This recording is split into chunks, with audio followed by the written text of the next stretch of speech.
Basi ne johera mag Lolwe TV agoyo ne Nyasaye maduong' mar nyalo mar nditi erokamano kod okinyine kuom seko timo ng'wono mondo wachak warad kendo kodi e yor ono. Iluonga Reverend Ayub an wuod Nyakach Kandaria, ajal ma Nyasaye otimone ng'wono mar warruok gi chang kod pong' gi teko maro maler. Wachno ema chuna mondo atim miche ma Nyasaye noketo kuoma tok warruok. Okinyini adwa ni kaw thuolo mari manok mondo isom koda ndiko e kitabu mar Wuok. Som koda kitabu mar Wuok 12. Wuok 12. Mumb Nyasaye wacho niya: Ruoth Nyasaye nowacho ne Musa gi Harun e piny Misri niya, dweni ema biro bedonu dwe mokwongo mar higa. Nyis jo-Israel duto kama: chieng' dwe 10 mar dweni, ng'ato ka ng'ato nyaka yier nyarombo kata nyadiel ni joode, tiende ni chiayo achiel ni ot ka ot.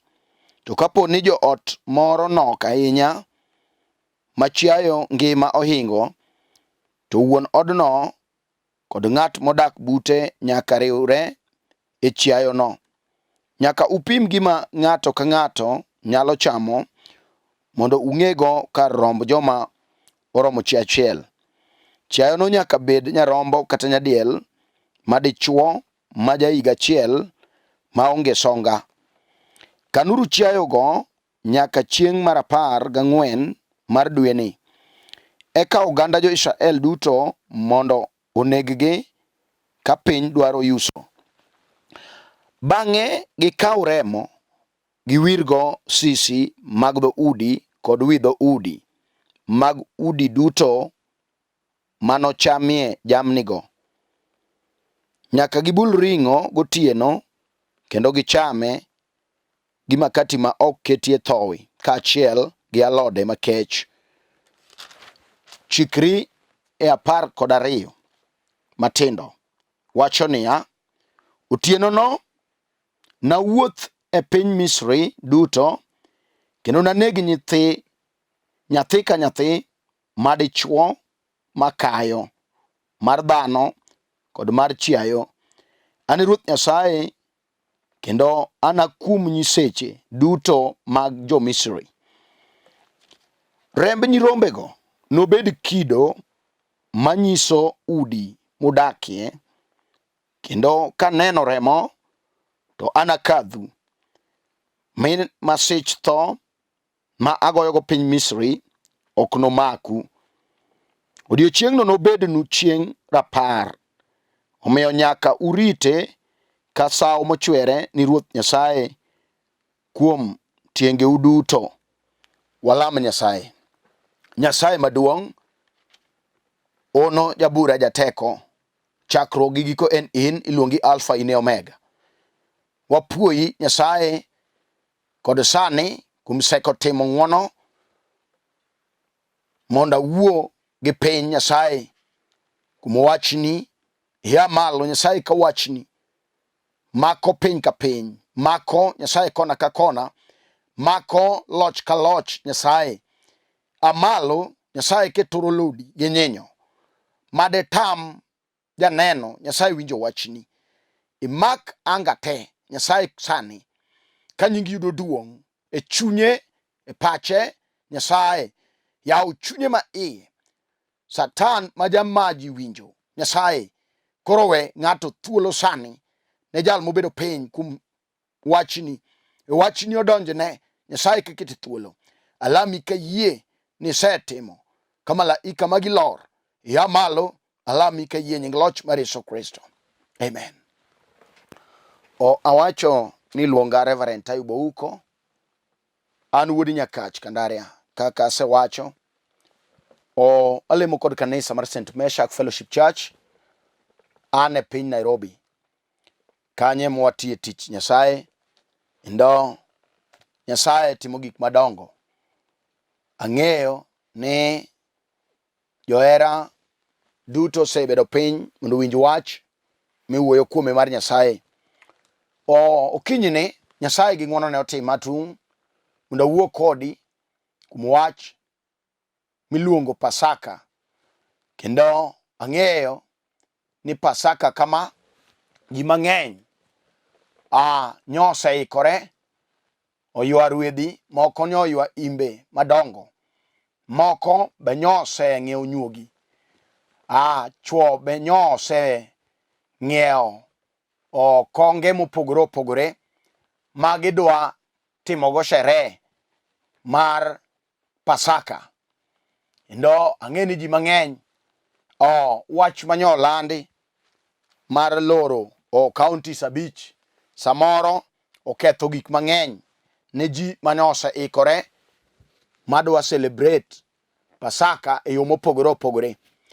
To Nyasaye gi ng'wonone otimo mondo wawuo kodi in mibedo piny ka waparo wach manotimore kinde muma. Asomo muma e kitabu mar Wuok. Kendo Roho Maler chuna mondo awuo kodi e thoro mar wach miluongo ni Wuok E Tuech. Muma masomo en muma manondiki gi Musa. Ka weche tek, chieng' onogo, mwacho ni nitie oganda maniluongo oganda mar jo Israel, mano dhod Jakobo. Kendo Jakobo waduto wang'eyo ni nolok nyinge sama ne gisedhawo gi nyamalaika e thim, gi malaika mano Nyasaye manowile nyinge. Kar luonge Jakobo noluonge Israel.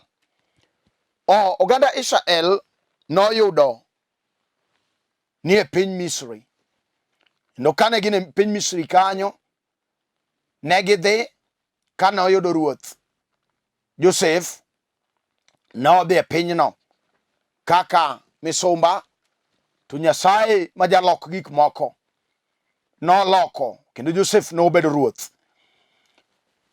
Wachno nomiyo oganda Israel te nodhi e piny Misri ka kech maduong' nowuok. Kendo ne gidhi gidak kanyo ka wuodgi ruoth tiyo kaka gavana. E kinde mang'eny oganda Israel ne chalo ruodhi e piny mawendo, kech wuodgi ema ne ruoth kanyo.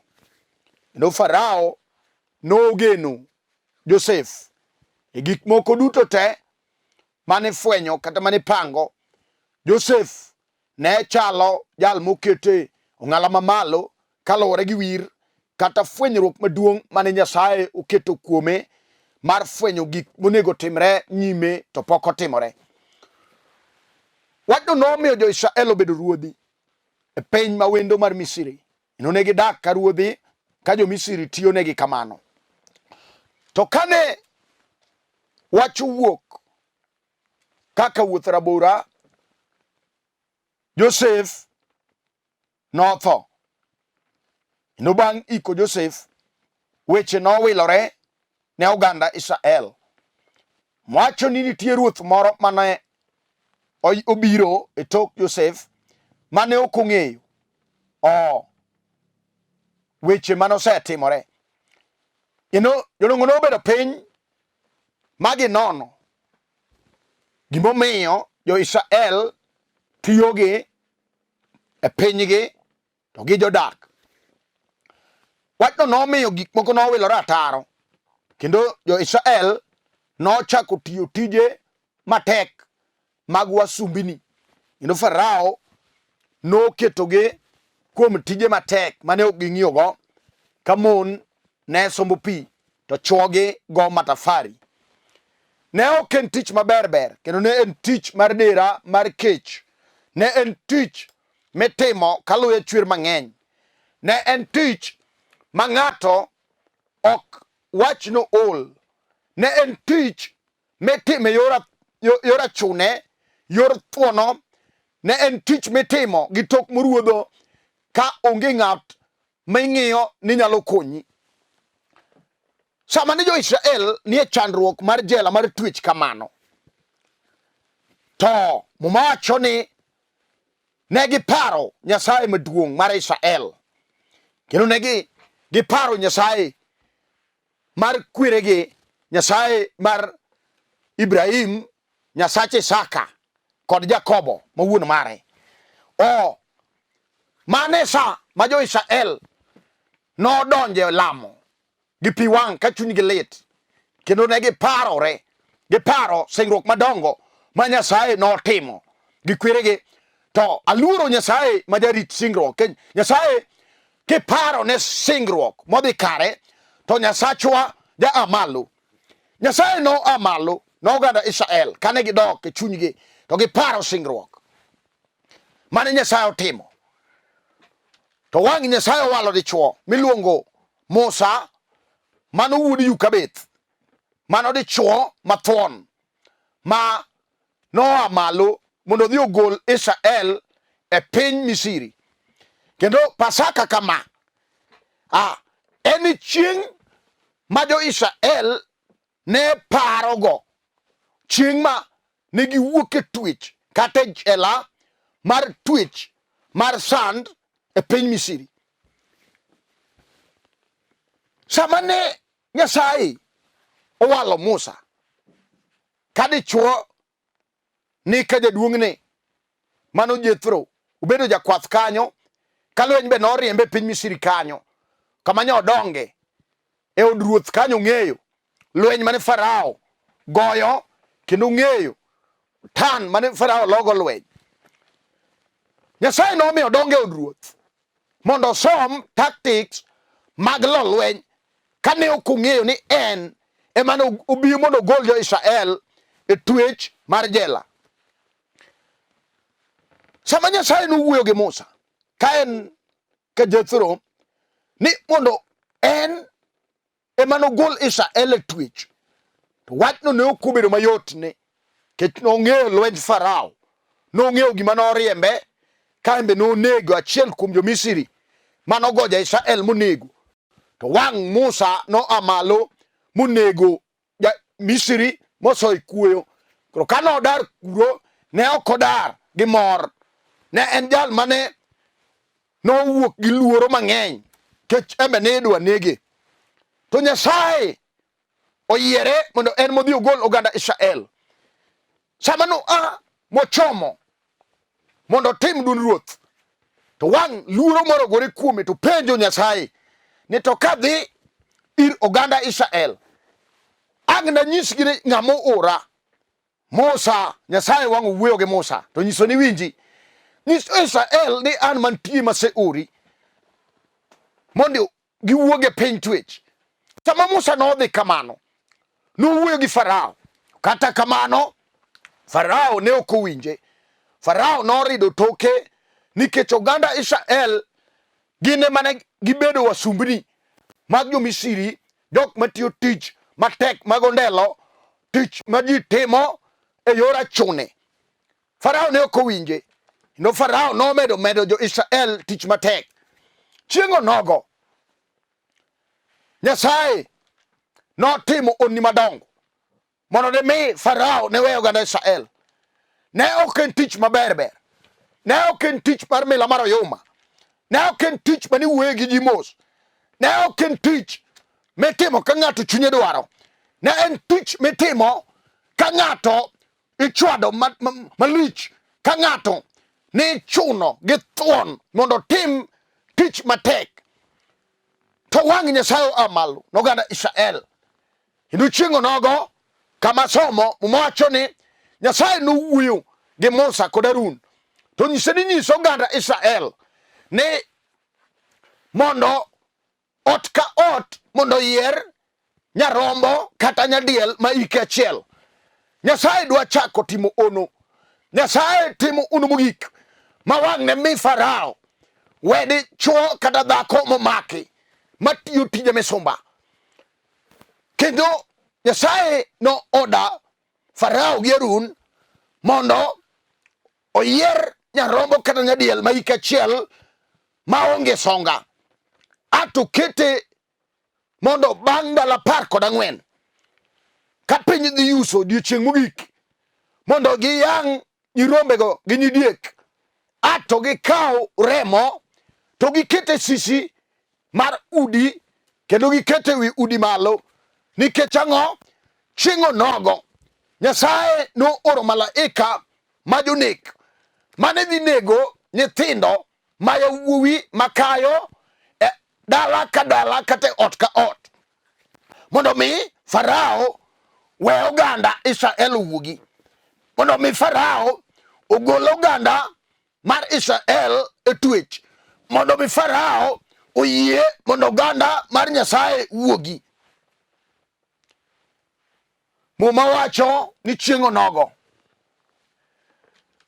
jo-Israel notimo duond ruoth, kendo ne gikawo remo ka giwire sisi mar udi, ne gikawo remo ka giwire wi udi. Otienono muma wacho niya, remb nyirombego nobed kido manyiso udi mudakie, kendo kaneno remo to anakadhu mi masich tho ma agoyogo piny Misri ok nomaku. Sama ne jo-Israel osewiro remo e wi udi, malaika mane biro gotieno ne ng'iyo ot ka ot mowire remo, kendo sama noneno remo nokadho kama remo ne onge. Mano ne nyiso ute jo-Misri maninege nyithindo makayo.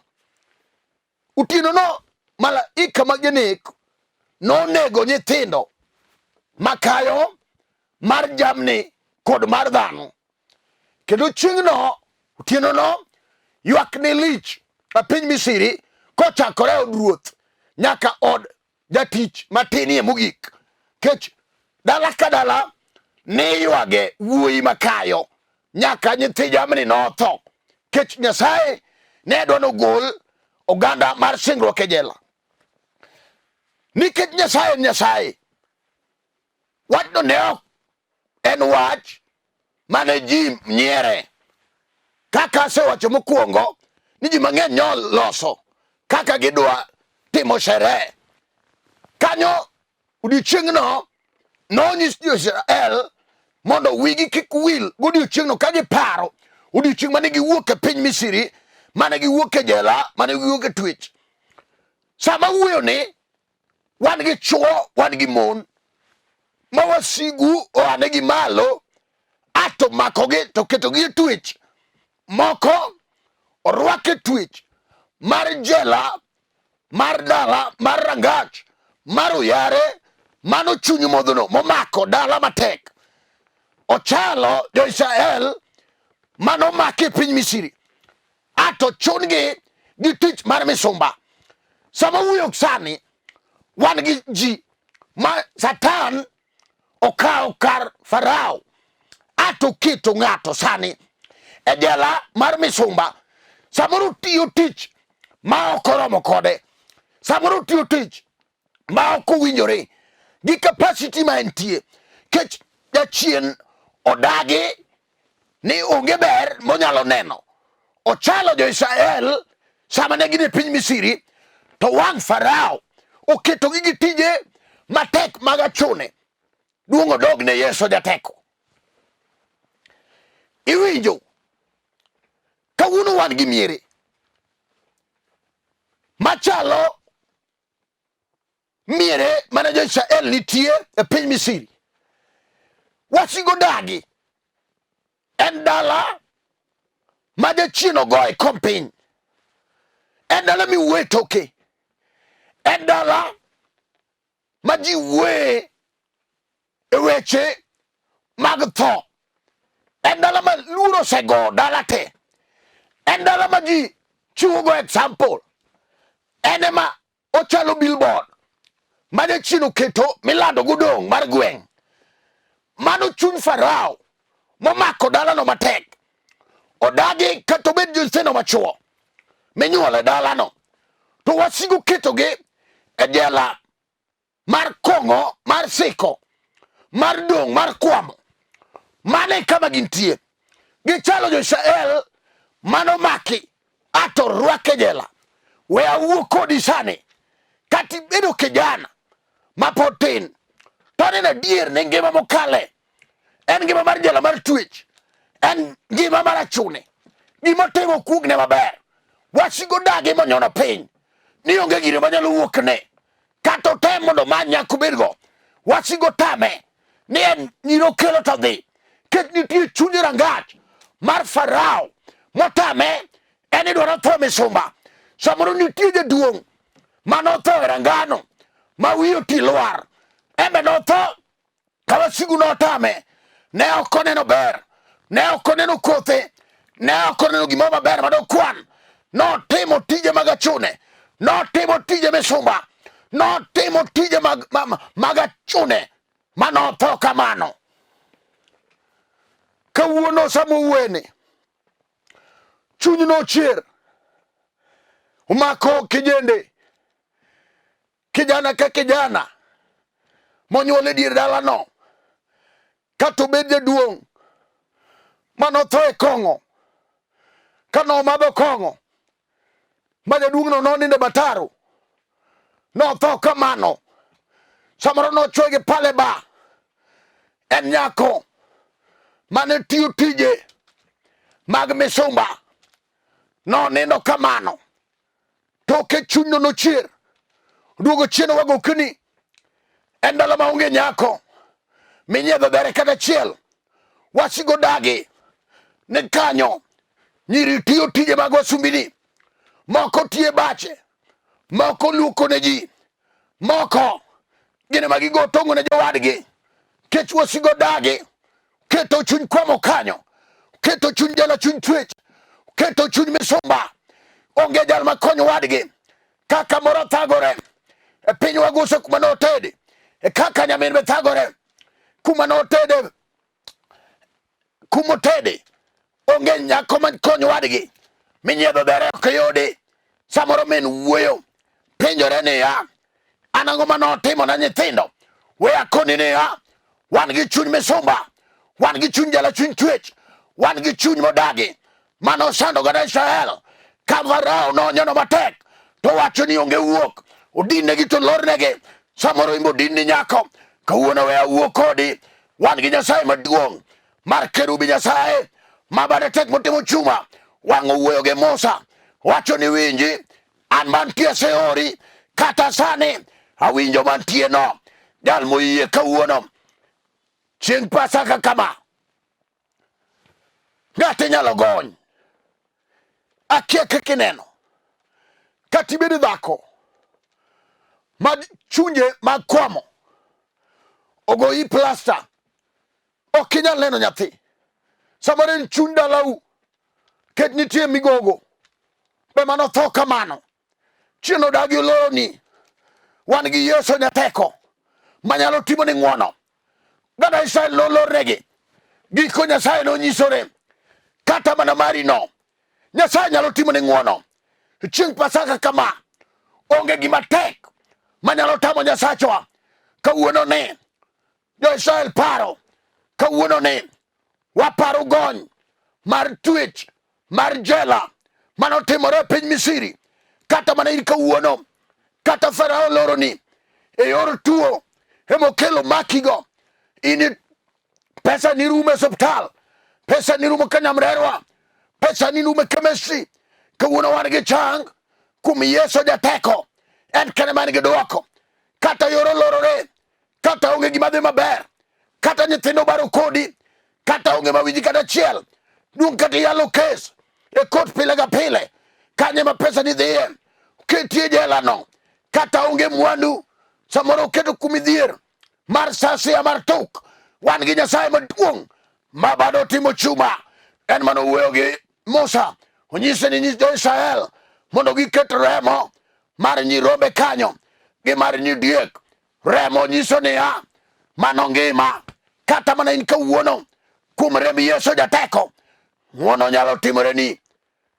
Nyalo yudo ayuda chang, nyalo yudo gony. Gima tek ma jolorno, kata wasigu nyo oketi e ngima marach mar dong' chien. Wan gi ja Kalvari, en kende monyalo. Ere gima iwinjo ka tek kuom remb Yesu no, duto nyalore. Iwinjo Otienono, Nyasaye gi ng'wono notimo. Piny Misri ne ywago nyithindo makayo manotho. Kata mana kawuono gimineno timino, Nyasaye nitie, biro goye piny kawuono. Kata api noik piny e piny jomotho, ma ng'ato nowuoye toki ata otho gi api. Nying Yesu nigi teko. Kawuono ka waparo gima notimore piny Misri, ka waparo sand mar Yesu Kristo, ka waparo gur mar Yesu, chunyi wuoyo nang'o? Erun kata rangach obam, we manya juoga. Wan ga juoga maduong' mar ajuokni, iluongo Yesu jateko. Ondiki e kitabu mar Jo-Ibrania 5:8 ni Nyasaye nonyiso hera kuomwa kuom chiwo wuode Yesu Kristo mondo otho e Kalvari. Mano nyiso nang'o? Notho mondo gonyi, notho mondo ine ng'wono, notho mondo ine chang, notho mondo iyudi gigi manolal e lweti. Kendo ere gima ineno ni tek, kata tich orumo, wache nitie, biro duogo tich e lweti. Kata gik moko go yamo, kata dichwo riembi dhako, Nyasaye nitie, biro duoge aduoga. Dichwo kata mon ringo dhi, ikendo to gidhi kamano, Nyasaye nitie, timoni otima ng'wono. Iwinjo kijana matin, katino ka skul fee onge, ni timo klas 8, ineno ka onge pesa, makini joingo form 1, ondike muma, Nyasachu un fedha gi dhahabu. Ere wach mineno ga tek, kati tuo igo liti moi. We walam kodi Nyasaye maduong' Ruoth Pasaka no, en kende man gi nyalo. Yesu jateko no, en kende ma jochiende wene yo. Kata obedi chuny mar juogi mar ojijo, mar lang'o masandi, kuom nying Yesu ja Nazareth, te nyalore. Adwaro lam kodi, kata uketi gi kisoni dhako, minyuol to nyithindo tho. We wateme gi Yesu. Iwinjo dichwo, kata itemo mondo igedi, to jochiende odagi loro, ok gidwar ber. We wateme gi Yesu.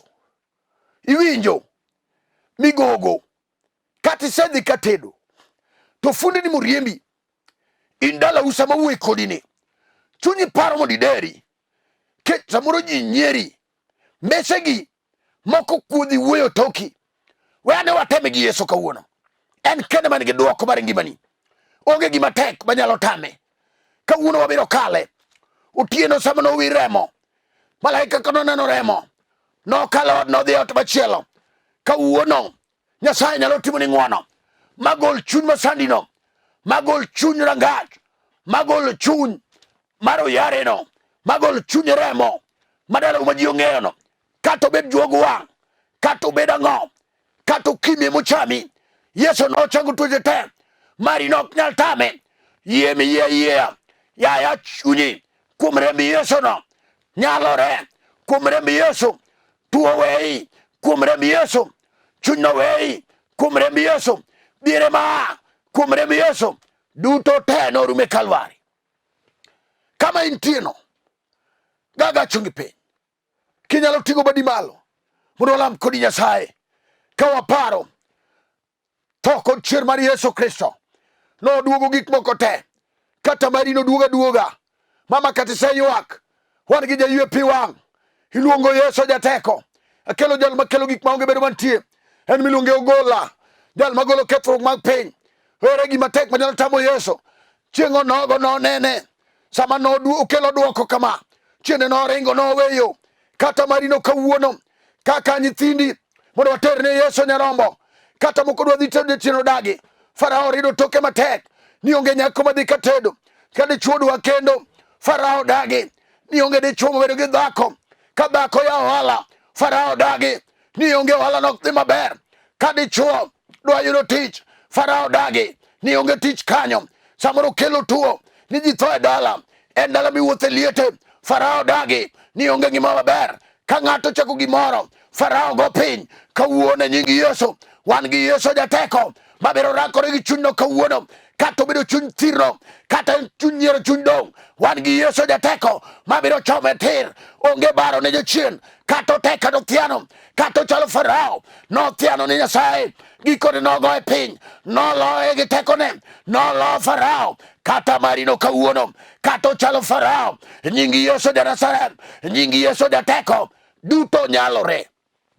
Ting' badi walam Ruoth, maka kamaramino, make amaka mondo wateme ne Yesu, watere ne Yesu ja-Kalvari, watere ne Yesu Nyaromo Nyasaye, watere ne Yesu achiel mar apar mar polo, watere ne Yesu Shima jateko, watere ne Yesu chiro lotho, watere ne Yesu ng'ama ler mar Israel, watere ne Yesu jaduong' jodongo, watere ne Yesu Amina ja-Kalvari, watere na Kido ma jolweny.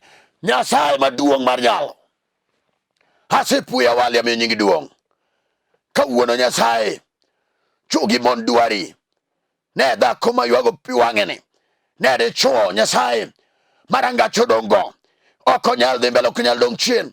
Kawuono ka waparo Pasaka, kaka oganda Israel nowuok e piny Misri, ka weche ne tek kodgi, kata dichwo ni kawuono inyalo golo e lwete jela mar san mar nyinyo, kata dhako ni kawuono inyalo golo e wich kut maduong' mar nyathi, kata dichwo ni inyalo golo e wich kut maduong' mar dhako. Nyasaye mondo ne ng'wono kawuono, awali kapuoyi kamiyo nyingi duong', keto ji duto te Nyasaye nyaka jotuo e lweti, yane gi malo Nyasaye, loko nyingi kaka ni loko nying Jakobo nobedo Israel. Kawuono ni wan gi jomi luongo jotuo, loko nyingi Nyasaye kikelo ngima. Wan gi jomi luongo jojuogi, loko nyingi kawuono. Wan gi jomi luongo gi nying magalagala. Kuom remb Yesu ja-Nazareth, timnegi ng'wono.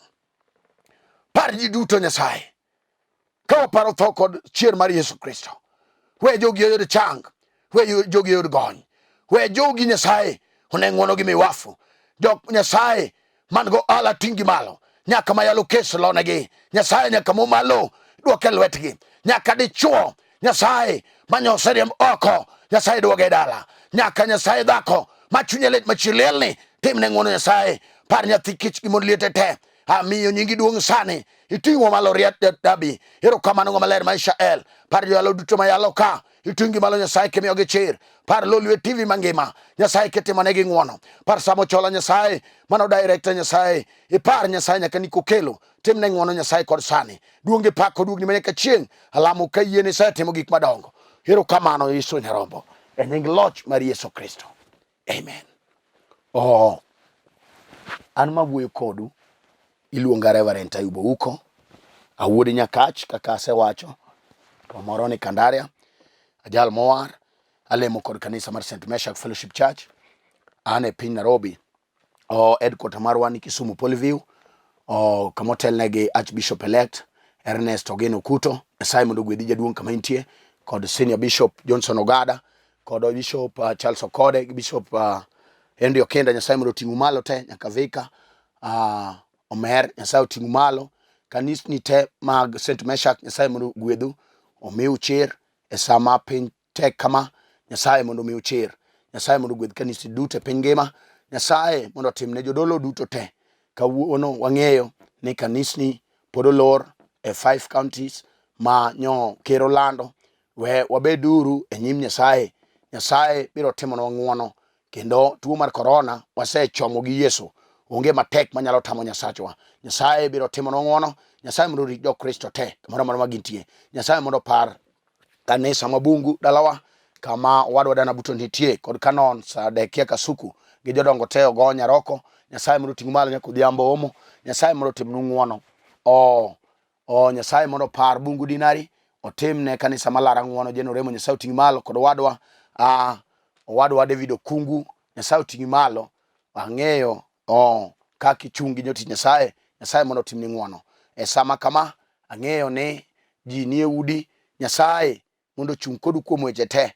Ang'eni ni wan gi ji ma Satan odagi omako ngimagi kaka nomak ngima jo-Israel e piny Misri. To Nyasachwa yawo yo. Nyasaye kende man gi duoko mar ngimani, Nyasaye kende man gi duoko mar gimi kaleno. Kik ng'ato wuondi mondo idhi ka juoga e bara cham kata chich. Chom Nyasaye tir, duto nyalore. Nyasaye mondo gwedhnau. Wachak warad kendo e thuolo maber ma Nyasaye oloso, e nying loch mar Yesu Kristo. Namba 8 piny kanyo king'iyo 0727 385424 0727 385424 namba machielo en 07 34 156. Nyasaye mondo gwedhu, wachak warade sa Nyasaye. Shalom, shalom, shalom. Atingo bada, enyisi mar surrender, atiwo chunya duto.